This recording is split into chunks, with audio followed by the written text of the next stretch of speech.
جائز ناجائز ہر قسم کا کام کروا لیں. تو یہاں پہ ایسے نہیں ہے. یہاں پہ دوسرا یہاں کے لوگوں کی ایک روٹین لائف بن جاتی ہے کہ لوگ یہاں پہ متحرک رہنا پسند کرتے ہیں. بالکل لوگ یہ نہیں چاہتے کہ بے شک ان کا کام چل رہا ہے، پیسے آ رہے ہیں تو اب سست ہو کے گھر بیٹھ جائیں. یہاں پہ جتنا بڑا کوئی پتھرون ہے، جتنا بڑا کوئی کاروباری بندہ ہے، اتنا زیادہ ٹائم اپنے کام کو دیتا ہے.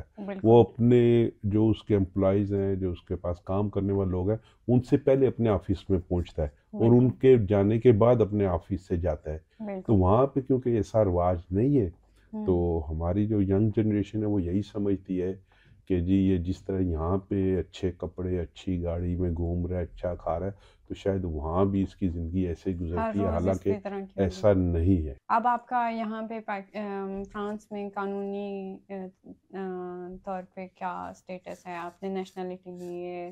جی میری تقریباً 2005 سے میرے پاس فرینچ نیشنلٹی ہے، بلکہ پوری فیملی کے پاس ہی فرینچ نیشنلٹی ہے. جو لوگ یہاں پہ ہوتے ہیں اور جس طرح سے کہیں پاکستانی پیٹریٹزم میں وہ نیشنلٹی لینا پسند نہیں کرتے، آپ ان کے بارے میں کیا رائے ہوگی؟ دیکھیں، ہر بندے کی ایک اپنی سوچ ہے اور اپنا انداز ہے سوچنے کا. تو میں سمجھتا ہوں کہ یہ کوئی ایک پازیٹیو سوچ نہیں ہے. کیونکہ پہلی بات تو یہ کہ ہم پاکستان اور فرانس کے جو آپس کے بائی لیٹرل جو تعلقات ہیں، جو اس کا یہ فائدہ بھی ہمیں ہے کہ ہم ڈیول نیشنلٹی کا ہمارے پاس رائٹ ہے. بالکل. تو ایک اگر چیز کا ہمارے پاس رائٹ ہے تو ہم وہ کیوں نہ کریں؟ بالکل. جب ہمیں فرانس حکومت اور پاکستان کی حکومت اجازت دیتی ہے کہ ہم پاکستانی شہریت بھی رکھ سکتے ہیں اور فرنچ شہریت بھی رکھ سکتے ہیں، تو پھر کیا نقصان ہے نہ لینے کا؟ میں سمجھتا ہوں کہ اگر ایک شخص کے پاس رائٹ ہے کہ وہ فرنچ نیشنلٹی، فرنچ شہریت لے سکتا ہے، تو اس کو کوئی فائدہ ہوگا، نقصان نہیں ہوگا. یہ جو پاکستان میں آپ اکثر سوشل میڈیا پہ دیکھتے ہیں جی کہ وہاں پہ جی آپ کو وہاں پر ان کا خلف لینا پڑتا ہے، یہ کرنا پڑتا ہے. میں نے تو جا کے فرنچ نیشنل خود بھی لی، میری فیملی نے کی، دوستوں کے ساتھ میں گیا ہوں، تو میں نے تو یہاں پہ ایسا کوئی کام نہیں دیکھا جی کہ آپ کو کوئی ایسا حلف دینا پڑا یہ ہو. تو اگر آپ جس ملک میں رہ رہے ہیں، جہاں پہ آپ کے بچے رہ رہے ہیں، میں تو یہ تو مانتا ہوں میرا ملک تو چلو پاکستان ہو گیا، میرے بچوں کا ملک تو یہ ہے نا. فرنچ نیشنلٹی لینے کا آپ کو کوئی فائدہ ہی ہے، مجھے اس میں نقصان نہیں نظر آیا. کیونکہ آپ یہ دیکھ لیں کہ مثال کے طور پہ دنیا کے کتنے زیادہ ممالک ہیں کہ جب آپ کے پاس فرنچ پاسپورٹ ہے تو آپ کو ویزے کی ضرورت نہیں ہے. بالکل. آپ 1 ویک 2 ویک کے لیے جا رہے ہیں، پاکستانی پاسپورٹ رکھنا چاہیے. ہماری پہچان، ہماری مٹی، ہمارا وطن، ہمارا سب کچھ پاکستان ہے.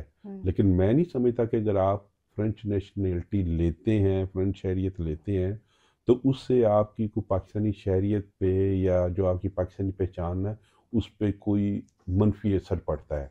میں سمجھتا ہوں کہ ایسی باتیں کرنے والوں کی اکثریت جو ہے، یا تو انہوں نے آج تک زندگی میں پردیس گئے نہیں، یورپ میں آئے نہیں، یا پھر ان ممالک میں رہ رہے ہیں کہ جہاں پہ ان کو واقعی ہی دوسرے یا تیسرے درجے کا شہری سمجھا جاتا ہے. یہاں بھی میں یہ نہیں کہتا کہ یہاں پہ بہت اچھے حالات ہیں، یہاں بھی بہت سارے یہاں کی جو کمیونٹی ہے وہ جو غیر ملکی ہیں ان کو پسند نہیں کرتے. لیکن کم از کم جو ریاست ہے وہ آپ کے حقوق کے اوپر کوئی قدغن نہیں لگاتی.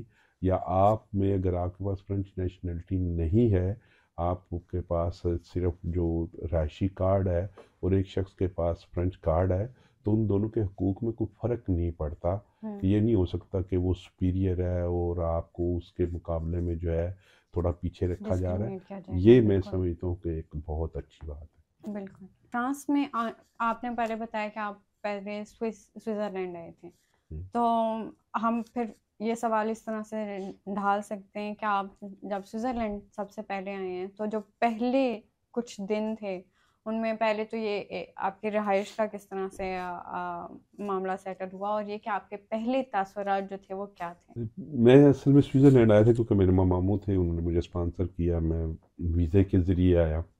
لیکن میرا شروع سے یہ تھا کہ میرے بڑے بھائی فرانس میں تھے اور میں نے ان کے پاس ہی آنا تھا. میری فیملی نہیں چاہتی تھی کہ میں کسی ایجنٹ وغیرہ کے ذریعے جاؤں وہ. تو تقریباً 2 ماہ سے زائد میں وہاں پہ رہا سوئس. تو میرے بڑے بھائی مجھے وہاں پہ ملنے آئے، تو انہوں نے کہا کیا پروگرام تھا؟ میں نے کہا میں نے فرانس آنا. تو انہوں نے کہا کہ تم فرانس آ کے کیا کرو گے؟ میں نے کہا کوئی بھی کام. تو میرے بڑے بھائی نے بڑا مجھے آج بھی بڑی اچھے بڑے حیران ہو کر مجھے دیکھا، کیونکہ میں نے ایف ایس سی کے بعد تقریباً 2-3 سال جو ہے نا پاکستان میں صرف سیاست کہہ لیں یا جو وہاں پہ نوجوان کرتے ہیں کوئی کام کاج نہیں، گھر سے بس صبح کھانا کھایا، موٹر سائیکل لی اور باہر نکل گئے. میں اس وقت وہاں پہ یوتھ ونگ کا جنرل سیکرٹری بھی تھا. تو سارا دن یہی سیاسی مار داڑ یہ وہ سب کچھ ادھر سے اس آفس سے وہ. تو وہ سمجھتے تھے کہ یہ اس نے جو 2-3 سال اپنا وہاں پہ جس طرح کی زندگی گزاری ہے کہ کوئی کام نہیں کیا تو یہاں بھی آ کے کوئی شاید کام نہ کر سکے. میں نے کہا کوئی بھی کام؟ میں نے کہا جی بالکل کوئی بھی کام. تو ہاتھ پڑے تو کیونکہ وہ تو دیکھ رہے تھے کیسے حالات ہیں، ان کو تقریباً 4 سال فرانس میں ہو چکے تھے. تو یہ بات ہوئی جب میں پھر فرانس آ گیا، میں کوئی 10-15 دن میں گھر رہا تو میرے بھائی کا ایک چھوٹا سا گھر علیحدہ تھا اور ان کا ایک کمرہ تھا ایک ہاسٹل میں فوائر میں، وہاں پہ ان کا ایک دوست رہتا تھا. تو پھر مجھے انہوں نے اس کے ساتھ ہی رکھوایا. تو وہ مجھے 10-15 دن کہتے یار چلو میں تمہیں آج اپنے ساتھ کام پہ لے چلوں. تو میں اس کے ساتھ کام پہ چلا گیا. تو وہ بجلی کی وائرنگ کا کام تھا، الیکٹریسٹی کا. تو مجھے تو وہ لے گیا دیکھنے کے لیے، لیکن میں نے کہا کیوں میں فارغ، تو میں اس کے ساتھ کام کرنے لگا. تو 2-3 دن میں گیا اس کے ساتھ. تو اس کا جو پتھرون وہ دن میں ایک چکر لگاتا تھا. پہلے دن اس نے اس سے پوچھا کون ہے، تو اس نے کہا میرا روم میٹ ہے، تو گھر میں فارغ ہوتا ہے تو میں اس کو ساتھ لے آؤں کا کام دیکھے بجائے گھر رہنے کے. تو اس خود بھی ایک دن مجھے 4-5 دن کے بعد پتھرون کہتا ہے کہ اپنے کام کرنا ہے. میں نے کہا جی میں کام ہی کرنا ہے. تو کہتا ہے جی آپ کل سے پکی ہے. پھر اس کے بعد میں نے یہیں پہ کچھ پاکستانی فیملی سے ایک فیملی تھی، انہوں نے مجھے بلایا تو میں نے ان کے بچوں کو اردو اور قرآن مجید پڑھانا شروع کیا. میری روٹین یہ ہوتی تھی کہ میں منڈے کو صبح نکلتا تھا گھر سے، کام کرتا تھا 5 بجے تک. اس کے بعد میں ٹرین پہ 2-3 فیملی تھی، ایک فیملی کی طرف جاتا تھا. یعنی میں تقریباً شام کو 9 سے 10 بجے گھر آتا تھا. اور یہ میری روٹین پورے 5 دن تھی. پھر سیچرڈے کو بھی میری وہ ذرا کم ہوتی تھی، سیچرڈے میں صرف 2-4 گھنٹے کے لیے. اس کے بعد پھر میں ہاسٹل سے ایک اپارٹمنٹ میں شفٹ ہو گیا ایک دوست تھا بھائی کا، ان کے ساتھ، کیونکہ ان کی شادی ہوئی تو انہوں نے علیحدہ رہ رہے تھے وہ تو، لیکن ان کو کیونکہ وہ شادی کے لیے ایک ڈومیسائل چاہیے تھا تو ان کو ایک فلیٹ لینا پڑا علیحدہ. تو وہ اکیلے کرایہ نہیں دے سکتے. تو بھائی نے کہا یار پلیز تم آپ ان کے ساتھ شفٹ ہو جاؤ. تو ہم دونوں رہتے تھے، لیکن میری عادت تھی کہ میں رات کو 10 بجے بھی آؤں تو میں جو میری باری کی ہنڈیاں ہوتی تھی میں وہ بنا کے، کئی دفعہ ویکینڈ پہ میں یہ کرتا تھا کہ جب یہ سارے کوئی گھومنے پھرنے چلے جاتے تھے تو میں 2 ہنڈیاں بنا کے ان کو فریج ڈال کے، تاکہ کوئی مجھے یہ نہ کہ یار تم اپنے کام کے لیے جاتے تو اپنی باری. تو یہ کہ الحمدللہ، اور میں بڑا خوش ہوتا. یہ نہیں میں کہتا کہ میں جی 18 گھنٹے کام کرتا تھا میں مار جاتا تھا، نہیں، میں بڑا خوش تھا. مجھے بلکہ کئی دفعہ میرے بھائیوں دوست یہ تو اتنا کام کیوں کرتا ہے. میں کہا یار مسئلہ یہ کہ میں نے جو آخری 2-3 سال کالج لائف کے بعد جو میں نے پاکستان میں گزارے ہیں نا، میں نے بڑی عیاشی کی ہے. تو بھئی اپنی مرضی کی زندگی گزاری ہے. تو اب میرے پاس پیپر بھی نہیں ہے. تو اللہ نہ کرے کل کو میں ڈپورٹ ہو جاتا ہوں تو میں نہیں چاہتا کہ میں سر نیچے کر کے پاکستان جاؤں. میں چاہتا ہوں کہ میں اتنا کام کروں کہ خدا نہ خواستہ کل کو مجھے گورنمنٹ یہاں سے نکال دے، میں پاکستان جاؤں تو میں سر اٹھا کے جاؤں کہ میں جو 2 سال 3 سال رہے میں نے کام کیا اور اچھی کمائی کی ہے. تو یہ مجھے کیوریاسٹی ہو رہی ہے، یہ سوئچ آپ کے کس طرح سے آئی؟ اسی وجہ سے تھا کہ آپ، یعنی آپ کی وہ لونتے تھی کہ آپ جب واپس جائیں تو آپ کا سر یعنی سیدھا ہو؟ میں اپنے بارے میں تو اس طرح کا صحیح تجزیہ نہیں کر سکتا، لیکن میرا خیال ہے کہ میں بڑی جلدی چیزوں کو جو ہے نا اپنے آپ کو ان کے مطابق ڈھال لیتا ہوں. میں جب یہ میرا پروگرام بن گیا تھا نا کہ میں نے باہر جانا ہے تو پھر میرا یہی تھا کہ اب جانا ہے تو پھر کوئی بھی کسی نے مزدوری ہو کام کرنا ہے وہ پھر کرنا ہے. اور آج بھی اس عمر میں بھی آ کے الحمدللہ میں نہ تو کام سے تھکتا ہوں نہ کام سے گھبراتا ہوں.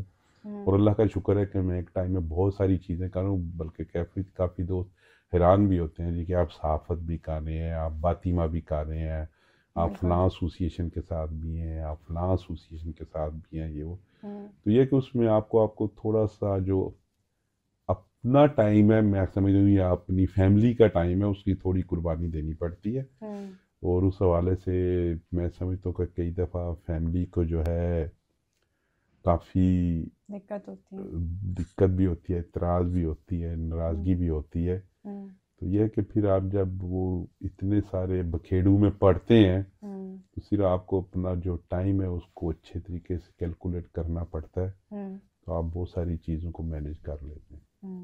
ہم تاثرات کی بات کر رہے تھے، یہ رہ گیا جب آپ پہلے آئے کوئی کلچرل شاک کوئی اس طرح سے جو آپ کے ذہن میں رہ گیا ہو اور ابھی تک آپ اس کے بارے میں کبھی کبھار سوچتے ہو کہ یہ بات اس نے مجھے حیران کر دیا تھا یا اثر کیا تھا میرے اوپر.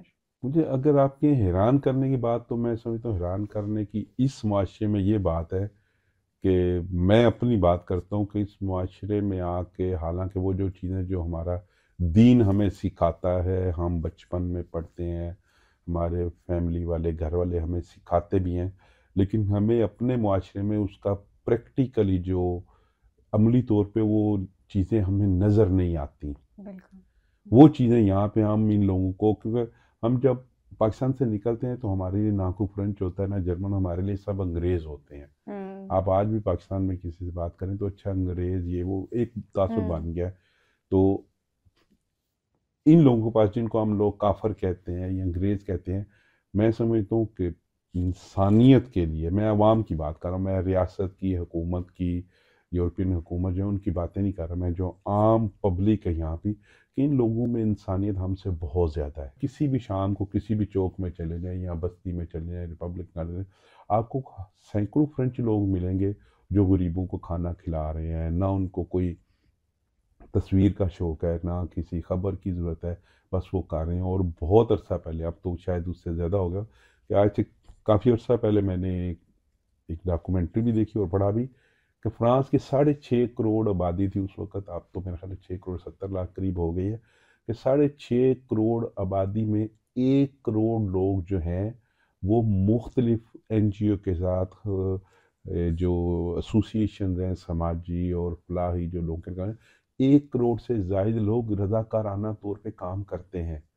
آپ دیکھیں کہ ہر 7 میں سے یا 6.5 فرینچ لوگوں میں سے ایک بندہ جو ہے وہ رضاکارانہ طور پہ انسانیت کے لیے لوگوں پہ کام کر رہا ہے، جو ہمارے ہاں بہت کم ہے. اگر ہم ایک طرف دیکھیں تو کہتے ہیں جی کہ پاکستان میں صدقہ خیرات کرنے والے دنیا میں سب سے زیادہ 5ویں 6 نمبر پہ ہیں. لیکن جو ایک معاشرے کی ترتیب ہے، جو ایک بچے کو بچپن سے ایک چیز سکھائی جاتی ہے، میں سمجھتا ہوں کہ اس کی ہمارے معاشرے میں بہت ساری کمی ہے. یہ جو آپ بات کر رہے تھے وقت مینجمنٹ کی، کہ ایک بندے کے پاس زیادہ سے زیادہ کام آتا جاتا ہے اور وہ اپنے شیڈیول کو اس طرح سے ڈھالتا ہے، اپنے دن کو اس طرح سے ڈھالتا ہے کہ وہ سارے کام کر سکے. ایک طرح سے اگر ہم دیکھیں اس معاشرے میں، جس طرح سے بچہ چھوٹا ہوتا ہے، اس نے پہلے اسکول جانا ہے، پھر اس نے جوڈو پہ جانا ہے، پھر اس نے میوزک کا لیسن لینا ہے، تو ایک طرح سے ان کی یہ ہوتی ہے کہ بھائی اسکول ہر چیز نہیں ہے، اور یہ کہ آپ نے یہ ساری ایکٹیویٹیز بھی کرنی ہے تو آپ کو ٹائم مینجمنٹ کرنی ہے، آپ کی ایک روٹین ہے جو آپ نے فالو کرنی ہے ہر دن. تو پھر اس طرح سے جب آپ کام بھی کر رہے ہوتے ہیں تو پھر آپ کہتے ہیں اچھا یہی ٹائم میرے پاس فارغ ہے، اس کا میں کیا کروں، تو پھر آپ اس کو ایسوسیشن کے لیے یا کسی فلاحی کام کے لیے پیش کر سکتے ہیں کہ بھائی اس میں سمجھتا ہوں کہ یہ معاشرہ جو ہم لوگ دیکھتے بھی ہیں اور پہلے سنتے بھی آئے ہیں، اور ہمارے ہاں یہ بہت سارا لکھا بھی جاتا ہے کہ جی یہ لوگ 18 سال کے بعد بچے کو گھر سے نکال دیتے ہیں، یہ بچہ خود چلا جاتا ہے. میں سمجھتا ہوں یہ بچے کو اس قابل کر دیتے ہیں. بالکل یہاں کا جو معاشرہ ہے وہ ایک بچے کو جب وہ 18 سال کا ہوتا ہے تو انہوں نے اس کی تربیت ایسی کر دی ہوتی ہے، اس قابل ہو جاتا ہے کہ وہ 18 سال کا ہونے کے بعد اپنی زندگی اکیلا گزار سکتا ہے. بالکل ہمارے وہاں پہ 35 سال کا بندہ ہو جاتا ہے، شادی اس کی ہو جاتی ہے، اس کے بچے ہو جاتے ہیں، ماں باپ کے ساتھ رہ رہے، کل ماں باپ اس کو کہیں کہ جی تو علیحدہ ہو جا، تو اس کو سمجھ نہیں آتی کہ میں اگر علیحدہ ہو جاؤں گا تو میں اپنی زندگی کیسے گزاروں گا. بالکل ہمارے وہاں پہ بچے کو اچھے سے اچھے اسکول میں تعلیم دلاتے ہیں، اور میں سمجھتا ہوں ہمارے وہاں پہ جو پرائیویٹ اسکول ہیں وہ فرانس کے پرائیویٹ اسکولوں سے زیادہ مہنگے ہیں. پہلے یہ بات ہے یہاں پہ تو ہو سکتا ہے 50 اسکول جو ہیں گورنمنٹ کے تو ایک پرائیویٹ اسکول آپ کو ملے. آپ کو اپنے ارد گرد 15-20 کلومیٹر میں اسکول ہی نہیں پرائیویٹ ملے گا, بہت کم پرائیویٹ اسکول ہیں. تو اگر آپ اس کو پاکستان سے کمپیئر کریں تو پاکستان کے جو پرائیویٹ اسکول ہیں ان کی فیسیں فرانس کے پرائیویٹ اسکولوں سے زیادہ. بے شک آپ ان کو یورو کے ساتھ جو کر لیں اس کا مناسب کنورژن کر لیں تو پھر بھی وہاں کا, یہاں پہ اگر ایک بچے کا 100 یورو بنتا ہے مہینے کا تو وہاں پہ اسی لیول کے بچے کا ہو سکتا ہے 200 یورو بنتا ہو. لیکن نہ تو وہ ایجوکیشن ہے نہ ہی وہ تربیت ہے. بالکل.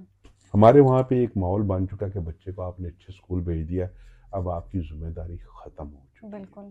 اس طرح سے جس طرح سے ایک تھپا لگ گیا, اینڈ تھپا is more important than the actual thing. ٹھیک, وہاں پہ یہ نہیں دیکھا جاتا کہ بچہ, اب جیسے کہ یہاں پہ آپ دیکھیں کہ بچوں کو بہت بہت امیر فیملیز ہیں, لیکن جب بچہ 16 سال کا ہوتا ہے تو اسکول کی طرف سے اس کے لیے ایک لازمی ہے کہ وہ 2 ویک کا ایک کورس کرے, کہیں بھی جائے, کسی دکان پہ جائے, کسی کارخانے میں جائے, کسی فیکٹری میں جائے, کسی آفس میں جائے.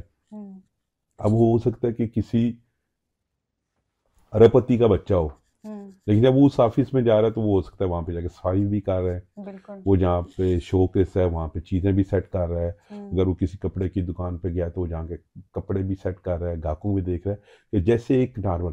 یہ چیزیں بچوں کی تربیت کے لیے انتہائی ضروری ہیں, جو کہ ہمارے معاشرے میں وہاں پر نہیں ہے. وہاں پہ ایک اربتی کا بچہ پڑھے یا نہ پڑھے, جیسے ہی وہ اچھے برے نمبروں میں اپنے اسکولنگ کے بعد کالج یونیورسٹی سے فارغ ہوگا, وہ سیدھا جا کے باپ کے کاروبار پہ بیٹھ جائے گا. اس کو یہی نہیں پتہ ہوگا کہ ہم میرے باپ کے کاروبار ہے کیا, یہ کہاں سے ہم چیزیں لاتے ہیں, کیسے بیچتے ہیں, کہاں بنتی ہیں, کیا بنتے.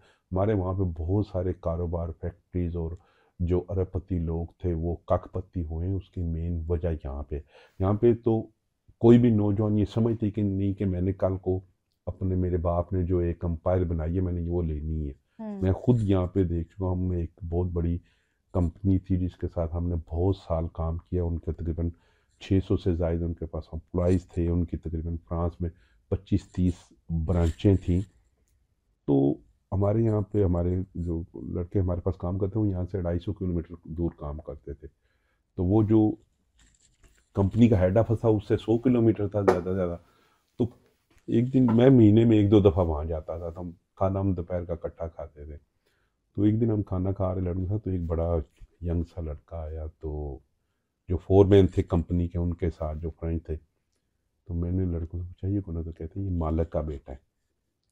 تو ہمارے ساتھ بیٹھ کے کھانا کھا رہا ہے, اور ہمارے جو لڑکے پاکستانی انڈین تھے وہ اس کا مذاق بھی اڑا رہے ہیں. تو وہ بعد میں مجھے بتاتا ہے کہ یہ ہمارے ساتھ کام کرتا ہے, شام کو صفائی یہ کرتا ہے. یعنی جس کمپنی کے ہم سب کنٹریکٹرز تھے, ہمارے جو ملازم تھے وہ اس کمپنی کے مالک کے بیٹے کو شام کو کہتے تھے کام ختم ہو گیا اب تو یہاں پہ صفائی کر, اور وہ کرتا تھا. کیونکہ آپ نے اپنی جگہ خود بنانی ہے. آپ یہ دیکھ رہے ہو, اس کو نہیں تھا کہ میرے باپ کا جو ہے وہ اتنے سینکڑوں ملازم ہیں, ہمارے پاس اتنے نہیں. وہ کہتا تھا وہ کام کر رہا تھا. اب وہ کل کو اپنے باپ کے ساتھ ہو یا نہ ہو, اگر ہوگا تو اس کو اپنے کام کی A سے Z تک پتہ ہے, کہاں سے کام شروع ہونا ہے, کیسے کرنا. اب ایسے لوگوں کو آپ جو ہے شکست نہیں دے سکتے, نہ ہی وہ زندگی میں ناکام ہو سکتے. ہمارا ایک جنرل اسٹور تھا یہاں پہ, تو میں سامان لینے جاتا تھا اوبرویلیہ میں. تو وہاں بھی میں نے یہ دیکھا کہ یہودی وہ سارا اس وقت, آج کل تو وہاں پہ سارے چائنیز آ گئے, اس وقت یہودی ہوتے تھے وہاں پہ. تو میں نے 12 سال کے 14 سال کے بچوں کو جب چھٹیاں ہوتی تھی اسکول وغیرہ کی, تو میں نے دیکھا تھا وہ آ کے وہاں جو شو روم ہوتے تھے دکان پہ, وہاں پہ کام کرتے تھے. اب جو بچہ 12-14 سال میں اپنے باپ کے کاروبار کے ساتھ لگ گیا اور نیچے سے شروع کر رہا ہے, اس کو پتہ ہے پیکنگ کیسے کرنی ہے, آرڈر کیسے لینے ہیں, کون سی چیز کہاں پہ پڑی. آپ کیسے کہتے ہیں, ہم کہتے ہیں جی کہ فلاں قوم نے فلاں کاروبار پہ قبضہ کر لیا, ہاں وہ چائنیز ہیں, یہودی ہیں. کچھ میں سمجھتا ہوں کہ یہ ان لوگوں نے محنت کی ہے, ان کے بچوں نے محنت کی ہے, اور محنت بھی ہم لوگوں سے بہت زیادہ کی ہے. اگر یہ قومیں آج آگے آ گئی ہیں تو یہ کوئی معجزہ نہیں ہوا, اور نہ ہی کوئی اللہ تعالیٰ نے ان کو خصوصی طور پہ, ہاں میں سمجھتا ہوں اللہ تعالیٰ نے خصوصی طور پہ یہ نوازا ہے کہ ان کے دماغ میں محنت بھر دی ہے, ان کو اپنی عقل کو استعمال کرنا سکھا دیا. حالانکہ ہمارے معاشرے میں کیا ہے کہ گھر کا ایک فرد کام کرتا ہے, باقی 8 لوگ آرام سے بیٹھ کے کھاتے ہیں اور وہ اپنی حد تک سمجھتے ہیں کہ ہم کوئی کام کریں، اور وہی لوگ جب یورپ میں آتے ہیں تو سارے کام کرتے ہیں۔ بالکل میں سمجھتا ہوں کہ جس بندے نے بھی، جس قوم نے بھی محنت کی ہے، اللہ تعالیٰ نے اس کو ضرور نوازا۔ بالکل محنت کا صلاح دیا۔ محنت اور خلوص نیت ہو ہوں تو آپ ناکام نہیں زندگی میں ہوتے۔ ہوں شاید کس وقت آپ سمجھتے ہو کہ یہ میری ناکامی ہے، لیکن میں سمجھتا ہوں کہ وہ ایک آزمائش کا دور کبھی کبھی آتا ہے، آپ ہمیشہ اس میں سے سرخرو ہو کر نکلتے ہیں، اور اللہ تعالیٰ آپ کو ہمیشہ اس سے پہلے سے زیادہ کامیاب کرتا ہے۔ میں آپ کے کام کے حوالے سے تھوڑا سا اور سوال پوچھنا چاہوں گی کہ آپ نے وہ کام شروع کیا، آپ کو نہیں پتہ تھا، مگر یہ کہ آپ نے وہاں پہ اسی وقت وہ کام سیکھا، اور تو جو آپ کے ارد گرد لوگ تھا، جو کام دینے والے تھے، پاتھوں تھے، وہ کس طرح کا رویہ آپ کے ساتھ اپناتے تھے؟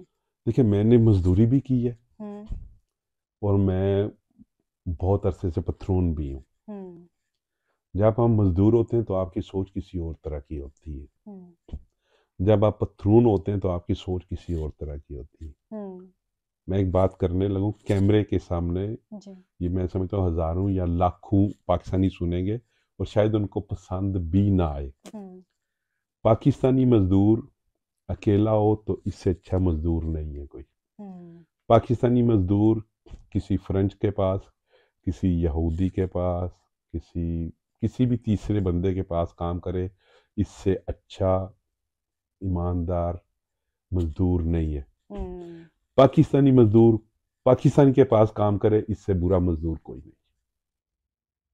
جی آپ کو کسی بھی، ہاں وہ جو مالک ہے وہ سونے کا بھی بنا ہو نا، ہوں آپ کو پاکستانی مزدور کسی پاکستانی کے پاس کام کرتا ہوا کبھی خوش نہیں ملے گا۔ وہی مزدور کسی فرنچ کے پاس، کسی یہودی کے پاس، کسی انڈین کے پاس کام کرے گا، جتنا وہ کام کرتا ہے اس سے زیادہ کام بھی کر کے دے گا، ہوں ٹھیک ہے، اور کوشش کرے گا کہ کس طرح میں اس کو خوش رکھوں۔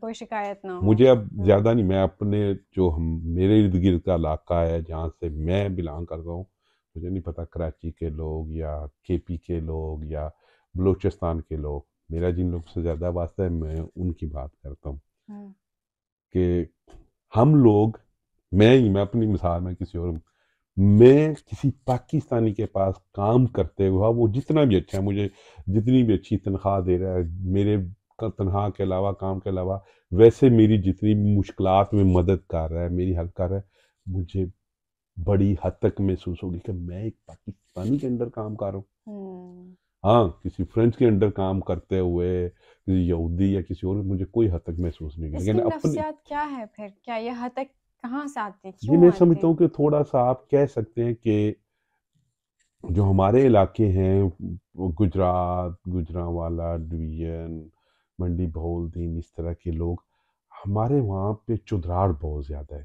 یہ کیا ہوتا ہے؟ چودراہٹ، ہم چودھری لوگ ہیں جو، اوکے تو ایک، میں سمجھتا ہوں کہ کسی انفرادی شخص کا قصور نہیں ہے، ہوں ایک وہاں پہ ایک معاشرہ ڈیولپ ہی ہوا، آپ جہاں پہ بڑے ہوتے ہیں آپ اپنے گرد وہی ماحول دیکھتے ہیں، ہاں وہ آپ کی فیملی ہے، آپ کا گاؤں ہے، آپ کا محلہ ہے، آپ کی ارد گرد ایک ماحول ہے، تو اس ماحول میں جب آپ بڑے ہوتے ہیں تو اس فطرت کو، اس چیز کو تبدیلی ہوتے بہت عرصہ لگتا ہے۔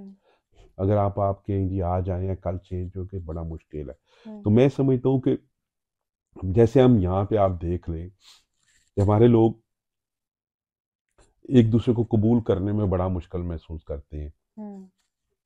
پاکستان میں آپ دیکھ لیں، سیاسی جماعتیں ہوں، مذہبی جماعتیں ہوں، ہر روز ایک جماعت میں سے ایک دوسری جماعت نکل آتی ہے، جب وہ بڑے ہوتے ہیں تھوڑے سے آگے تو وہ ایک اگلی جماعت بنا لیتے ہیں۔ کہ ہمارے یہاں پہ ایک معاشرے میں اہل بندے کو اس کی اہلیت کے حوالے سے قبول کرنا بڑا مشکل ہے۔ ہم یہ نہیں کوشش کرتے کہ ہم اپنے اندر محنت کر کے، ہمت کر کے، حوصلہ کر کے اپنے اندر وہ جذبہ پیدا کریں یا اپنے اندر وہ اہلیت پیدا کریں کہ ہم خود اس بھی جگہ پہ چلے جائیں یا اس سے آگے چلے جائیں۔ ہماری کوشش یہ ہوتی ہے کہ وہ جو کر رہا ہے اس کو کسی طریقے سے نیچے لائیں، اس کو نیچا دکھائیں، وہ بھی اس کے راستے میں رکاوٹیں ڈالیں. یہ نہیں کوشش کرتے کہ ہم محنت کر کے آگے جائیں. ہماری بالکل کوشش ہوتی ہے کہ جو بندہ محنت کر رہا ہے کسی طریقے سے اس کے راستے میں رکاوٹیں ڈالیں. جو محنت کر رہا ہے وہ تو آپ کو اوپر کھینچے گا اگر آپ اس کو موقع دیں، اگر آپ اس کو اسی طرح کا کام دیں جس طرح کا آپ کسی اور کو دے رہے ہیں.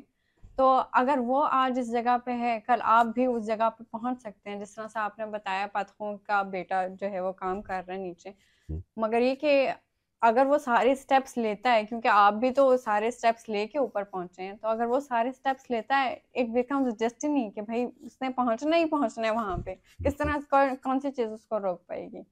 مگر یہ کہ ہم چاہتے ہیں شارٹ کٹ، یا تو شارٹ کٹ ہو میں جائے یا وہ سمجھتا ہوں بھی کہ اسی نیمبو پہ آ جائے. ہماری جو کمیونٹی ہے، میں سمجھتا ہوں ہمارے مقابلے میں جو دوسرے ممالک یہاں پہ کمیونٹی ہے، آپ دیکھیں کہ اگر کسی ریسٹورنٹ میں ایک سری لنکن چلا گیا ہے نا، تو اگلے 3-4 سال میں اس ریسٹورنٹ میں جتنے بھی لوگ کام کرنے وہ سارے سری لنکن ہوں گے. جی بالکل بالکل، سولیڈیرٹی ہے. کوئی انڈین چلا گیا تو وہ بھی ایسا ہوگا.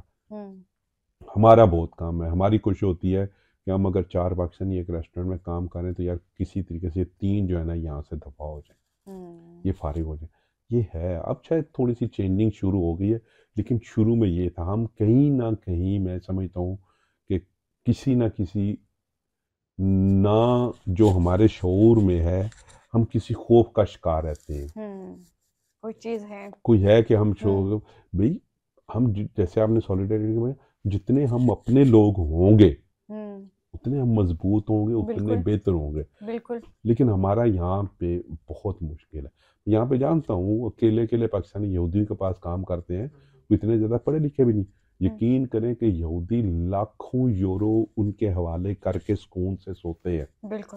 ان کو پتہ ہے کہ یہ پاکستانی ہے، نہ یہ فراڈ کرے گا، نہ یہ بھاگے گا، نہ کچھ. ایک لڑکا ہے میرے پاس، ایک لڑکا کام کرتا ہے، اس کے ساتھ وہ لڑکا رہتا ہے.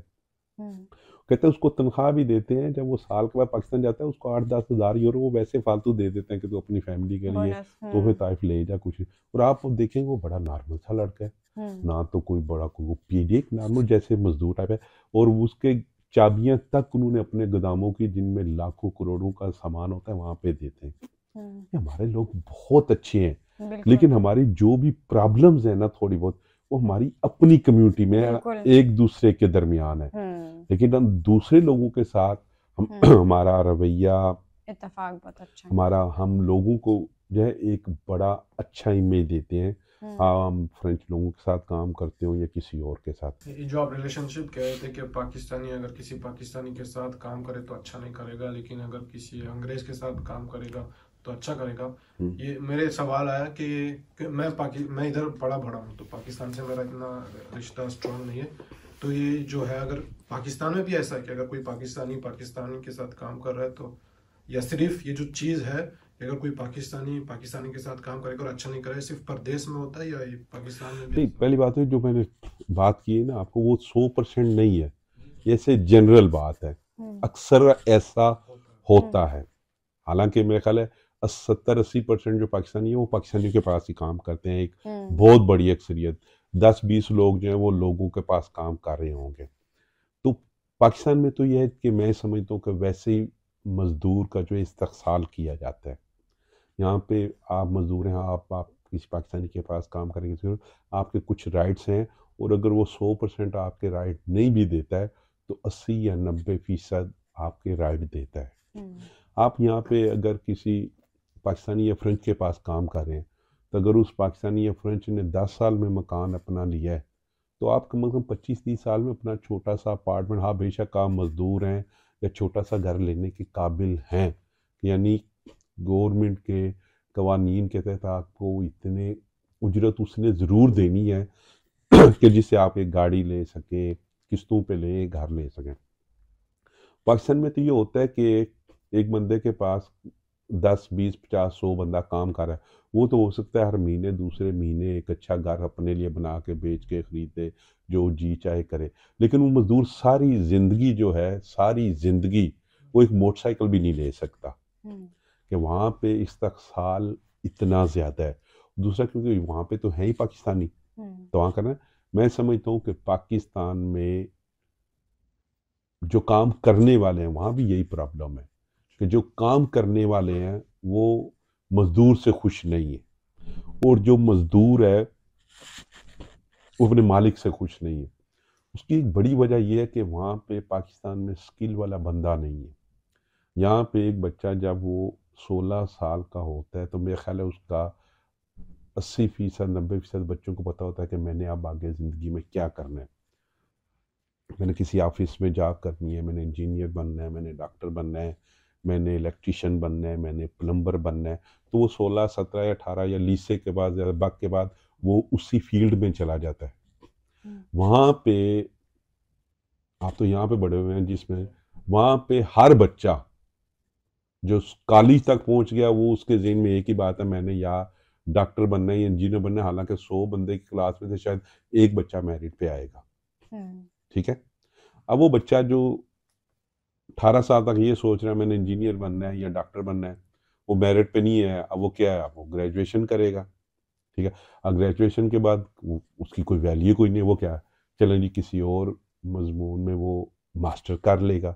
اب ماسٹر بھی آپ کر لیں, اب ماسٹر کر کے آپ کوئی اسپیشلٹی تو آپ کے پاس ہے نہیں, تو آپ کیا کریں, اب آپ ڈھونڈتے رہتے ہیں مجھے کسی آفس میں جاب مل جائے, میں وہاں پہ ذرا ٹائی لگا کے چلا جاؤں, پیسے بے شک کم ہو.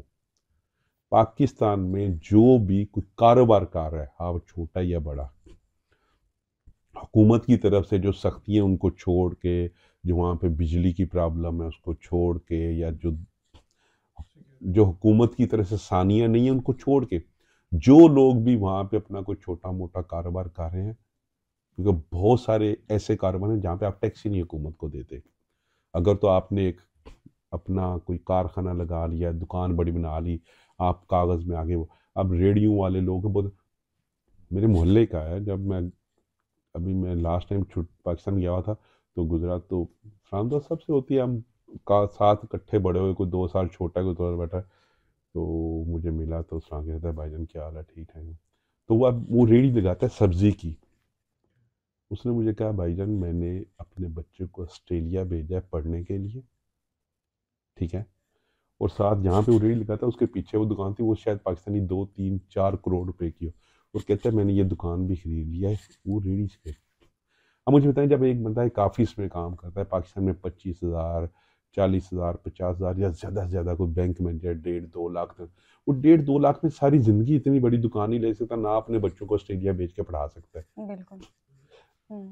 ہماری پوری قوم نوکری کے پیچھے بھاگ رہی ہے, بالکل کاروبار کے پیچھے نہیں بھاگتی, کیونکہ وہ سمجھتی ہے کہ ایک ہمارے شعور میں ہے, ایک نفسیات میں, کہ شاید ہاتھ سے کام کرنا جو ہے ہم لوگ کچھ حد تک سمجھتے ہیں اس کو.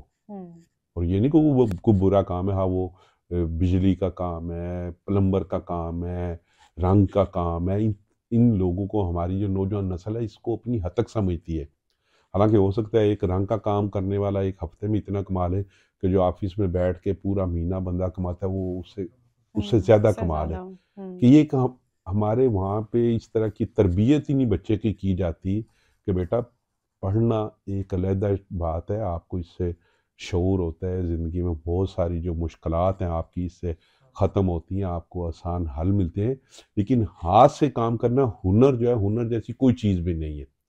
ہنر والی پاکستان میں نہ ہونے والی بات ہے کہ آپ بچے, ماں باپ کی بھی کوشش اتنی نہیں ہے کہ سکھائیں, یا پھر وہ جو کوئی بہت غریب فیملیز ہیں وہ بچے کو بھی 8 10 سال کا ہوتا ہے, ان کے پاس اور کوئی چوائس ہی نہیں ہے کہ اس کو کسی ورکشاپ میں ڈال دیتے ہیں, کہیں بھی کر دیتے ہیں وہ. لیکن وہی بچہ جب 8 10 سال کے بعد جب اس کے پاس ہنر آتا ہے تو وہ پڑھے لکھے لوگوں سے 10 گنا زیادہ کماتا ہے.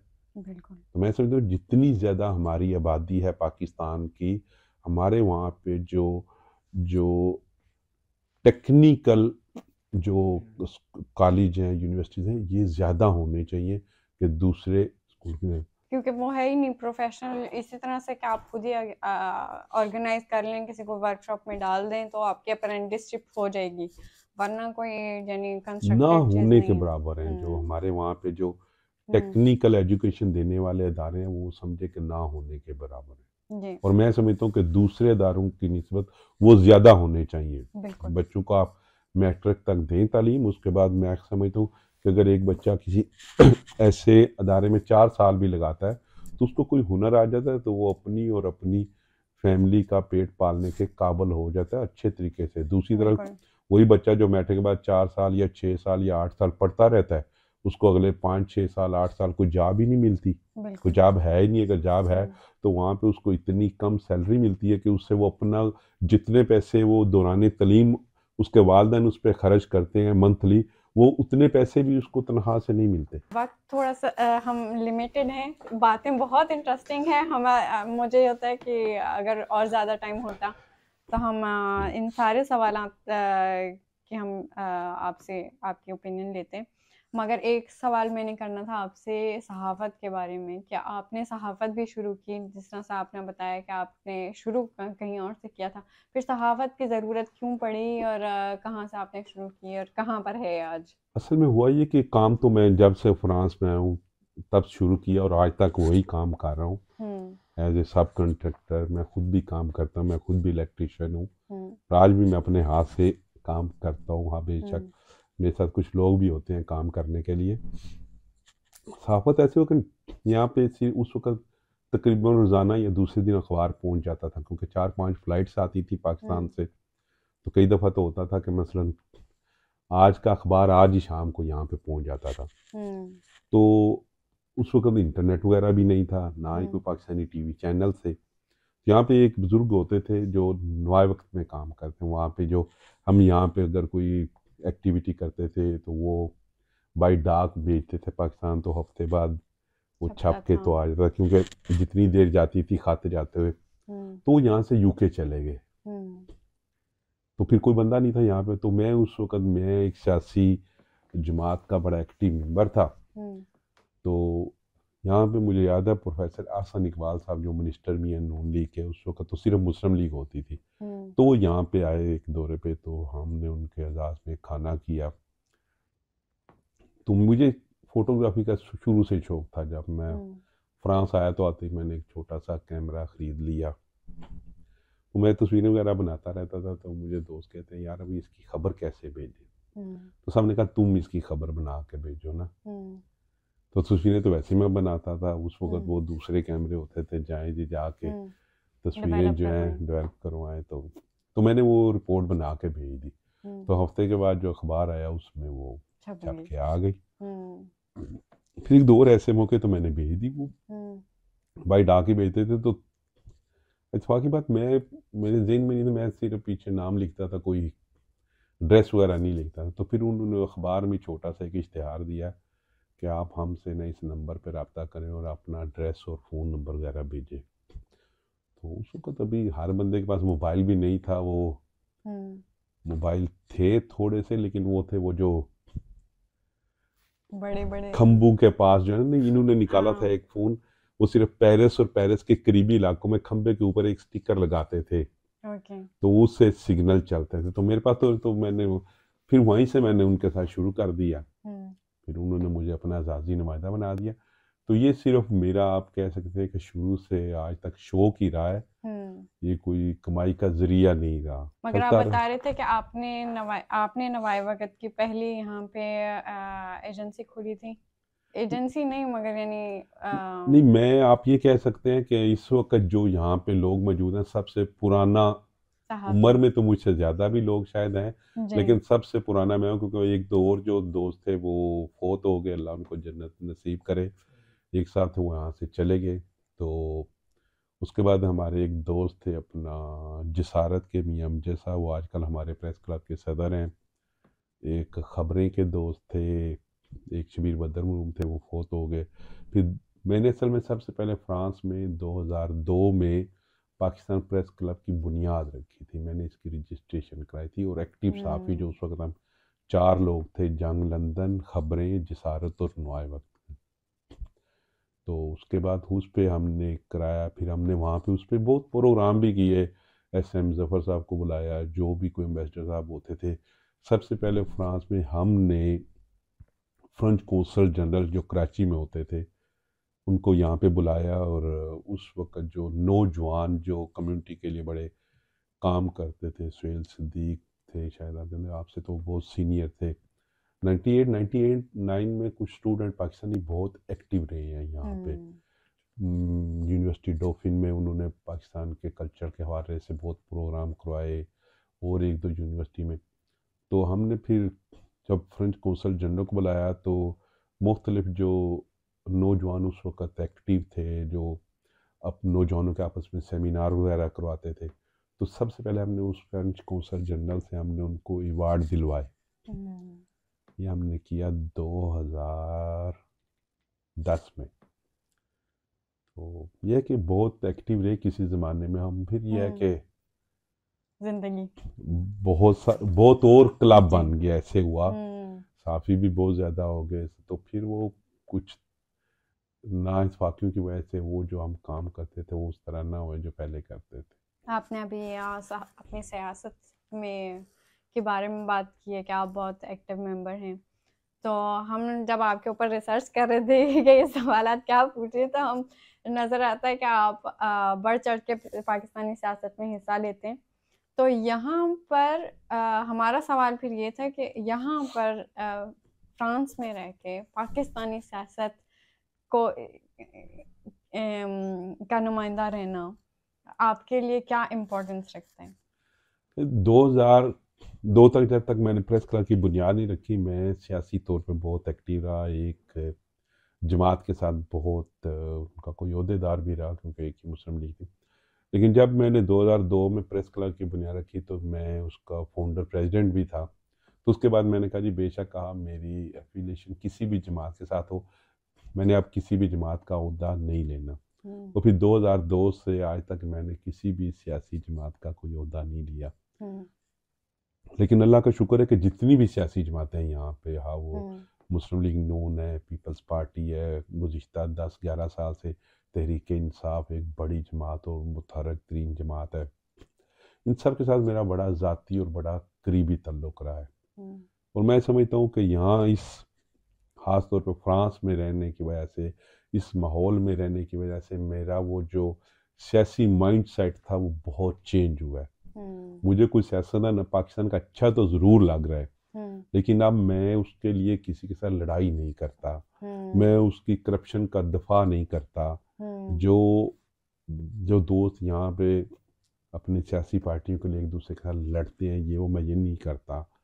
میں سب پہ تنقید کرتا ہوں کیونکہ میرے لیے میری ایک ہی پہچان ہے، وہ پاکستان ہے.